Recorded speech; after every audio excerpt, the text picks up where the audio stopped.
Seorang pendidik sejati bukan hanya mengajar dari buku, tapi menginspirasi lewat tindakan. Ia hadir bukan sekadar memberi nilai, tetapi menanamkan nilai-nilai. Dalam kelas yang mungkin sederhana, ia membangun masa depan. Dengan hati yang sabar, ia membentuk karakter.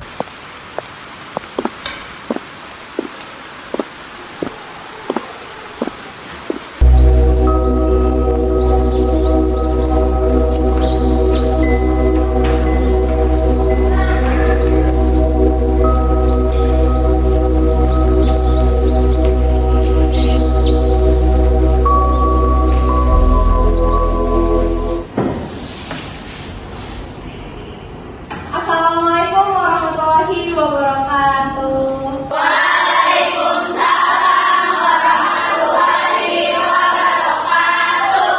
Selamat pagi anak-anak. Pagi, Bu. Jadi pada pagi ini Ibu akan melanjutkan pembelajaran minggu lalu, tapi ke materi yang baru, yaitu teks laporan hasil observasi. Tapi sebelum melakukan pembelajaran, Ibu akan absen terlebih dahulu.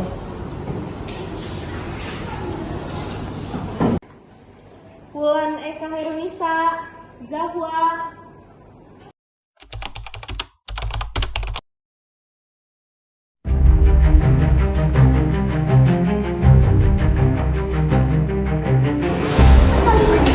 Oh, kenapa kalian telat?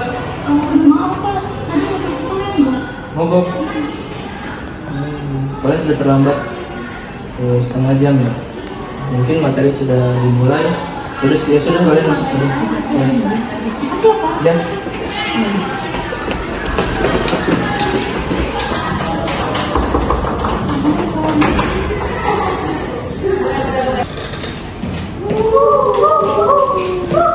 Gak boleh gitu anak-anak. Kalian jangan mencontoh teman-teman yang di depan ini, dan jangan juga mencontoh yang telat. Dan untuk yang telat, nanti besok-besok jangan telat ya, diperbaiki sikap kalian. Oke, Bu, lanjut ya pembelajarannya. Tadi observasi itu merupakan prosesnya, lalu ada LHO atau laporan hasil observasi, itu merupakan hasil dari proses pengamatannya. Setelah definisi, di sini Ibu akan menjelaskan tujuan dari LHO. Tujuannya itu adalah untuk mendapatkan informasi pastinya. Lalu juga penjelasan cara rinci mengenai suatu hal dari sudut keilmuan kepada pembaca. Jadi kalian nanti membuat hasil observasi ini tujuannya akan dibaca oleh masyarakat di luar. Lalu ada ciri-ciri laporan hasil observasi. Yang pertama itu bersifat objektif. Yang kedua berdasarkan fakta. Yang ketiga bersifat khusus atau spesifik. Keempat itu disajikan secara lengkap. Dan yang terakhir disajikan secara menarik untuk pembaca itu mau membaca hasil observasi yang kalian tulis. Setelah dijelaskan definisi, tujuan, ciri-ciri, Ibu akan menjelaskan struktur dari LHO. Lalu ada kaidah kebahasaan. Tujuannya itu supaya kalian mudah dalam pembuatan LHO ini. Jadi yang pertama itu struktur, ada judul, lalu klasifikasi umum, deskripsi, dan penutup. Lalu kaidah kebahasaannya, yang pertama itu menggunakan kalimat definisi seperti adalah, ialah, merupakan, dan lain sebagainya. Lalu yang kedua itu menggunakan konjungsi atau kata hubung. Yang ketiga menggunakan kalimat simpleks atau kompleks. Dan yang keempat menggunakan sinonim dan antonim. Nah, yang terakhir ini tutorial atau cara membuat teks laporan hasil observasi. Yang pertama itu pastinya kalian harus melakukan sebuah pengamatan. Lalu kalian sebelum pengamatan ini kalian harus menyusun judul, tentukan judul atau tema sebelum melakukan pengamatan. Lalu tentukan tujuan observasinya itu seperti apa. Yang ketiga melakukan proses observasi, dan proses observasi ini harus dilakukan langsung turun ke lapangan. Yang keempat menyusun kriteria, dan yang kelima itu membatasi kriterianya, jadi supaya tidak berlebihan dan tidak juga kurang. Dan yang terakhir, mulai mendeskripsikan memberikan unsur-unsur hasil pengamatannya, lalu disusun teks laporan hasil observasinya sesuai dengan kaidah kebahasaan yang sudah tadi Ibu sebutkan. Ibu sudah menjelaskan seluruh materi mengenai teks laporan hasil observasi. Jadi di sini Ibu akan membagi dua kelompok. Di sebelah kanan Ibu kelompok 1 dan di sebelah kiri Ibu ini kelompok 2. Jadi Ibu akan membagi kelompok, lalu Ibu akan memberikan tugas, yaitu setiap kelompoknya membuat judul sebuah teks laporan observasi dan membuat tujuan. Jadi kalian membuat judul, terus tujuan kalian bikin judulnya itu apa? Misalnya kalian ingin melakukan pengamatan makanan, minuman, atau fenomena alam maupun sosial gitu. Dimulai dari sekarang ya. Baik, Bu.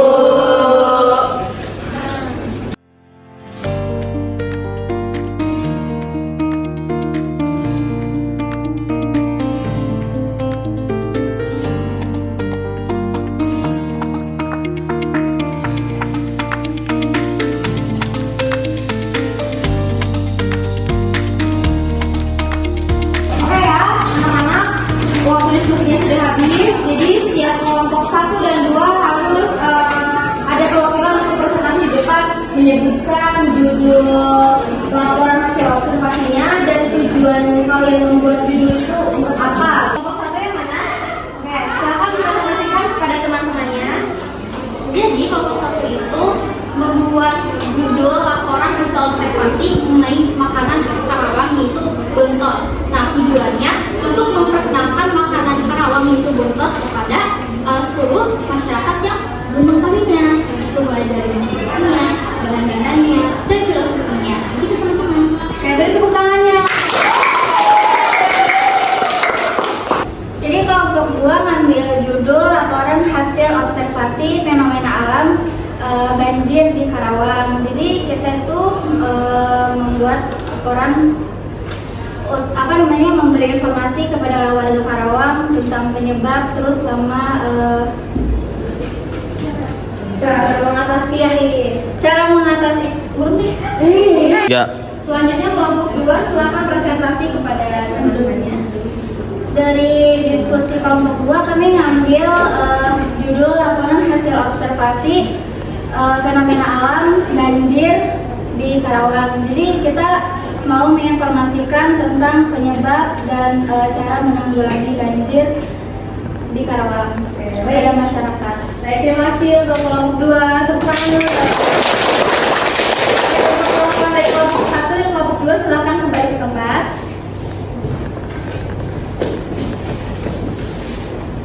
Jadi kesimpulannya dari kelompok 1 dan 2 itu mengambil judul laporan hasil observasi yang pertama itu mengenai makanan dan fenomena alam banjir di daerah Karawang. Makanannya juga makanan khas Karawang.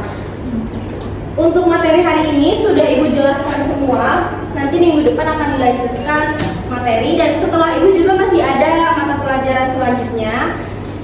Terima kasih. Ibu tutup. Wassalamualaikum warahmatullahi wabarakatuh. Waalaikumsalam warahmatullahi wabarakatuh.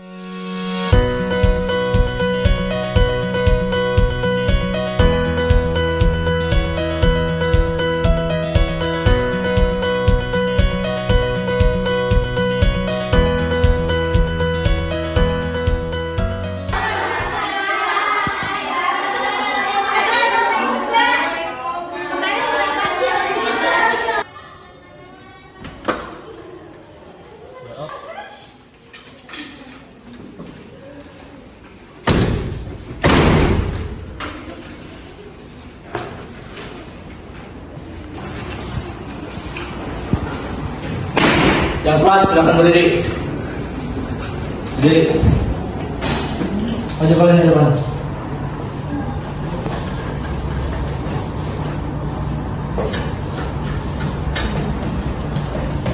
Berdiri sini. Ya, anak-anak, ini adalah contoh teman kalian. Mereka telat. Jangan kalian contoh ya. Ingat. Silakan dulu.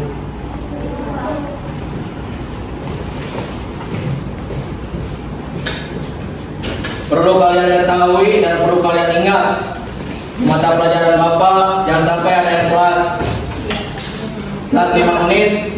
yang akan Bapak kasih kalian masuk kelas.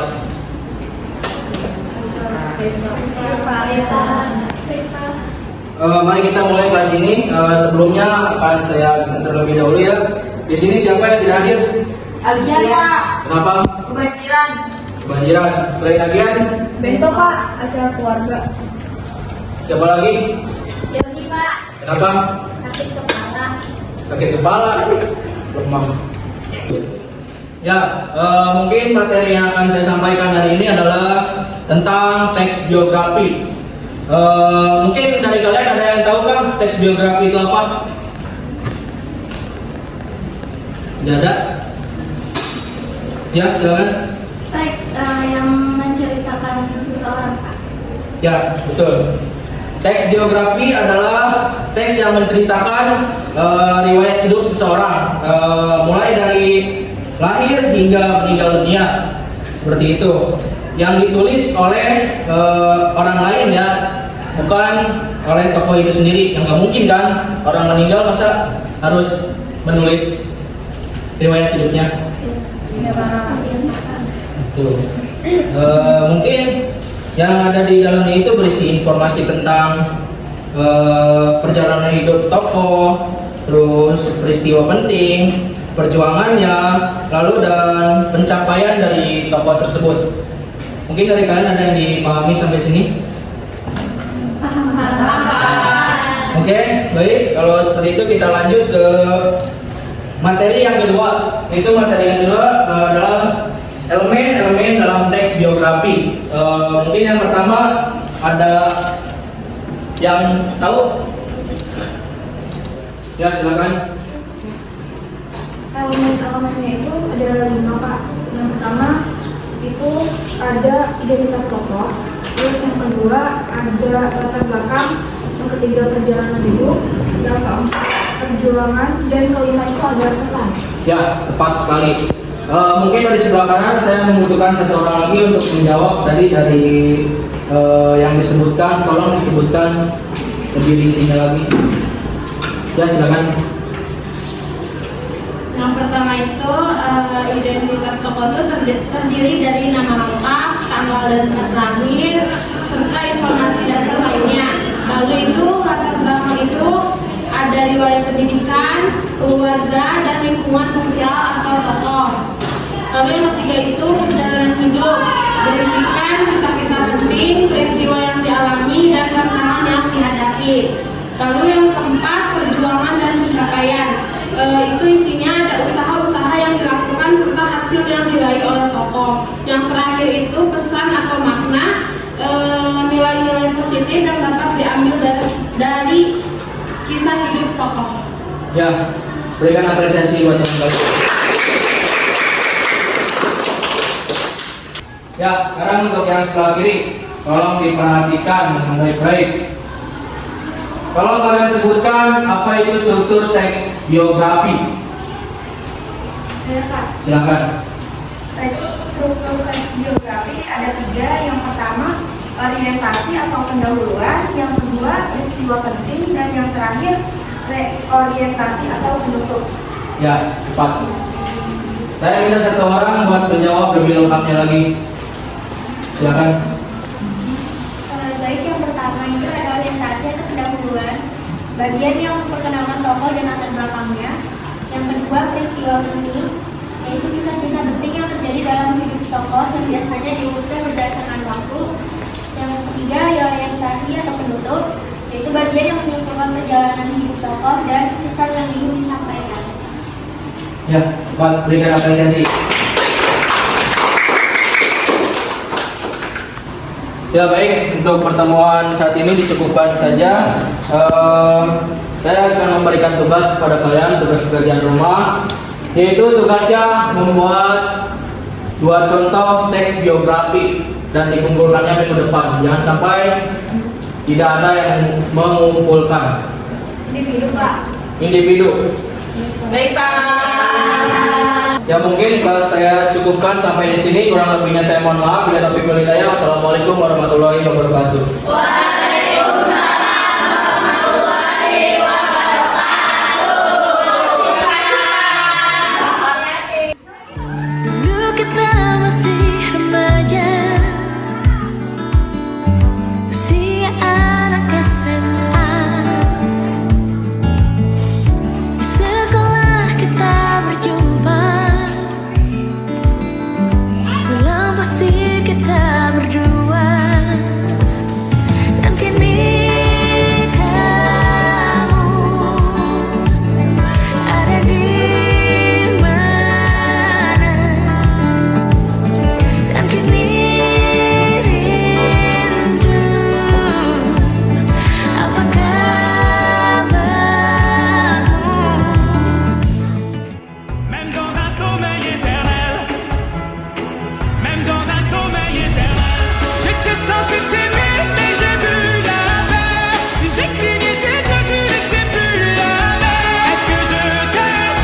si je t'aime.